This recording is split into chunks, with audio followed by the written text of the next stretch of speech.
Kuprelis – tai naujas lietuviško kino šedevras apie meilę, lietuvybę ir likimo vingius.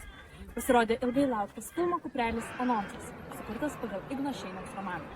Tai vizualiai stulbinanti jausminga ir giliai lietuviška drama, nukelsinti žiūrovus į 20 amžiaus pradžios Lietuvą, kur vienišas kuprotas žmogus tampa laisvės, vienybės ir meilės simboliu. Laukiame premjeros ir tikimės, kad Kuprelis sujaudins kiekvieną žiūrovą. Tai ne pasaka ir ne kokia rašyta istorija. Papasakoti tai nelengva. Tai mano gyvenimo nesugydoma žaizda. Jos judinti nenoriu.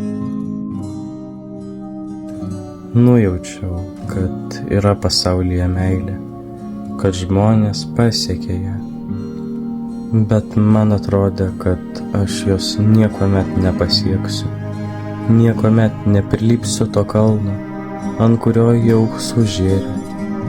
Ir netikėjau, kad ji būtų tikras daiktas. Maniau, tai tik tai pasaka.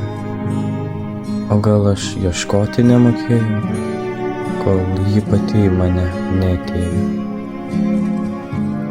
Ateidavo į bažnyčion sodietiškai, bet gražiai apsirėdžiusi.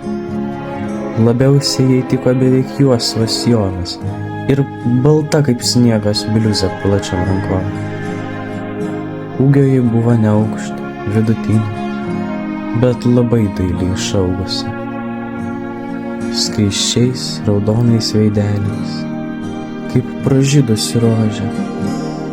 Galvelę gobė dideli, tankus, tamsiai geltoni plaukai.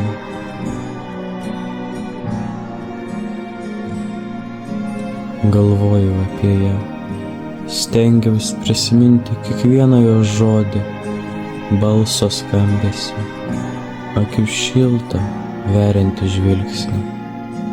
Stengiausi prisiminti, kaip tas žvilgsnis mane tirpdė, kuteno širdį.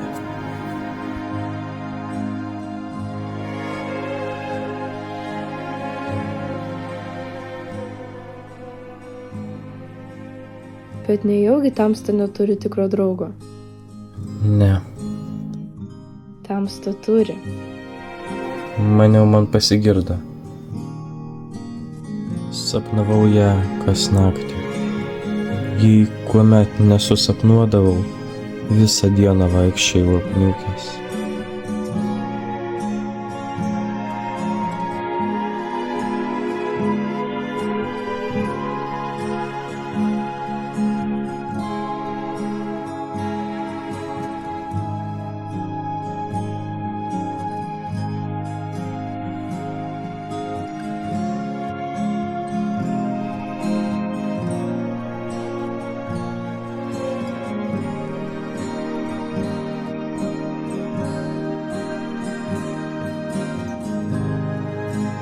Meilė mane tokią padarė, sulaužė, perdegino.